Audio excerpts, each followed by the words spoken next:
welcome to Outside the Actors Studio, our occasional video interview series with VIFF actors. And today we have Tom Scholte, who is re-teaming with director Bruce Sweeney for the Dick Knost story about a shock jock who has a bit of a comeuppance in a comedic kind of way. So your background on shock jocks, or sports talk shock jock, I guess. Yeah. That's a lot of words. That's a lot. So say it 5 times fast. Yeah, right. So tell me about, this guy was actually based on a real...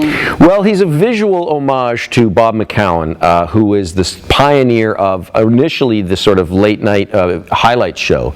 People don't remember that his show Sportsline in Toronto was kind of the first 11:30 p.m. highlight show, but he brought a kind of irreverence and a kind of rough edge to it, which was new. And now he's our version of the king of all media, Howard Stern, in the sports world. He's got a simulcast show where it's a radio show, but they show it on TV, and he is full of huge opinions, and he happens to wear sunglasses, have a big mop of hair, and hate soccer, which are all things that are true of Dick Knost as well. But Dick Knost is an entirely fictitious character. It's a visual homage to Bob.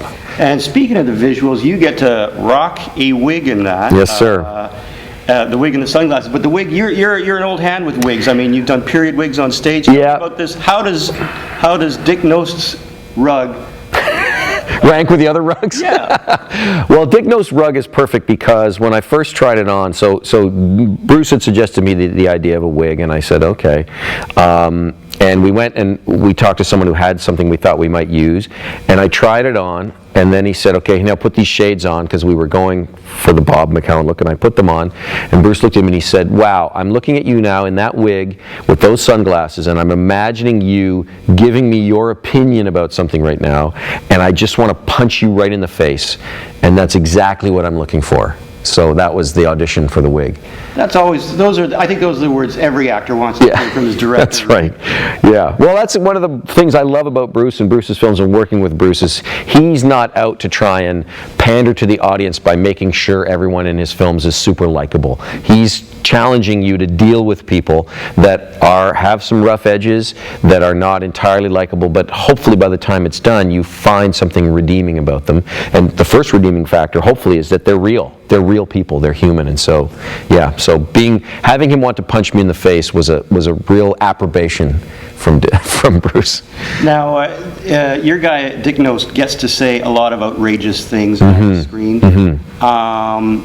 This is a two-part question. Was there an element of improvisation there, and were there things that you said on camera that were just too outrageous to put in the movie?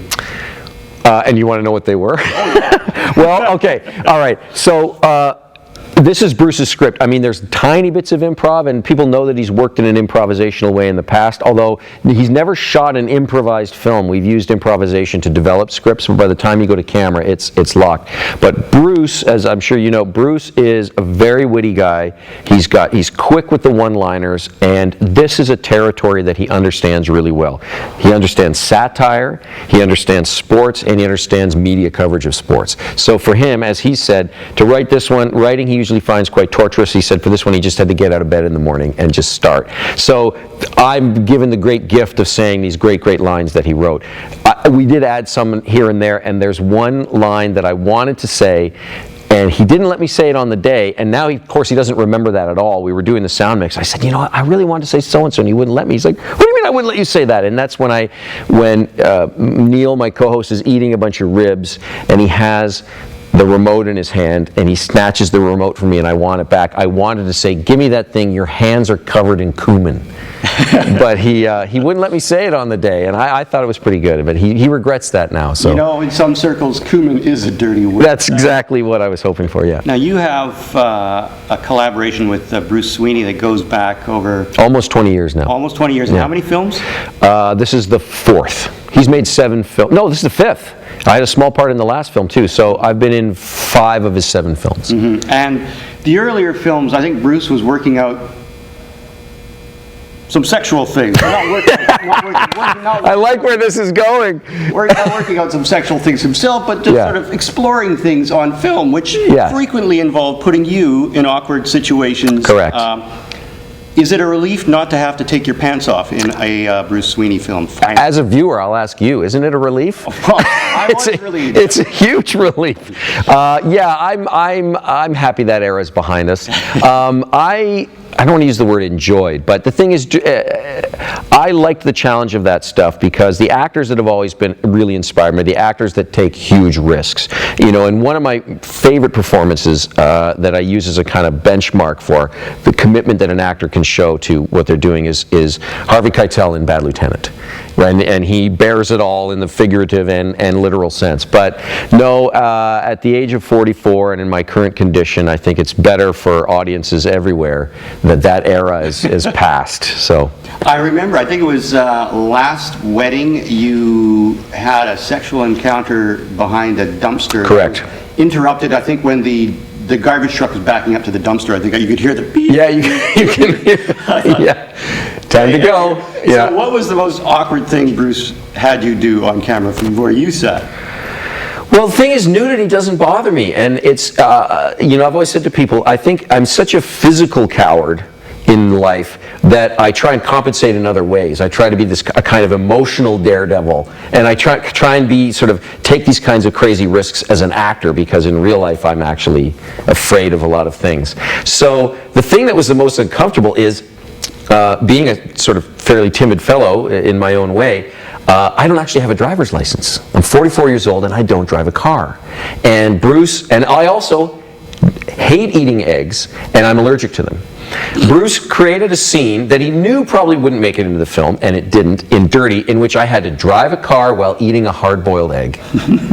And he had this thing where I'm racing to school. So I have to drive with one hand.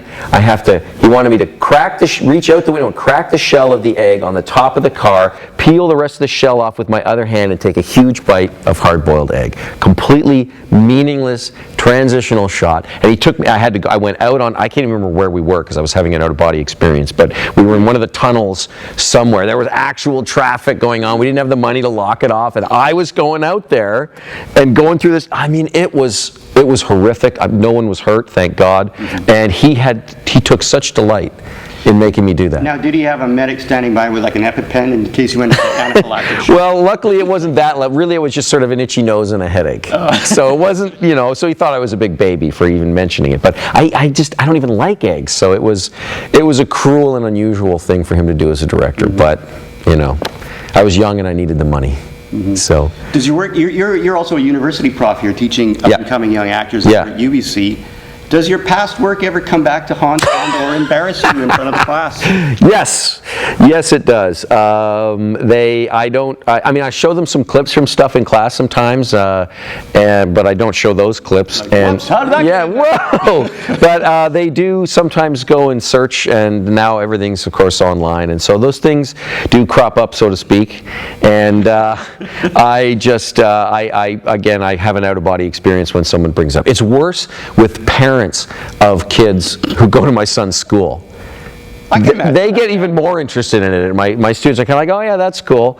But these parents go, oh, you're an actor? And then they Google, and with myself and my wife, Frida Betrani, and then suddenly we go to drop our kid off the next day, and it's a whole new relationship. And it's like, hello, Frida. Exactly, yeah. Yeah, they're less interested in me all of a sudden. Yeah.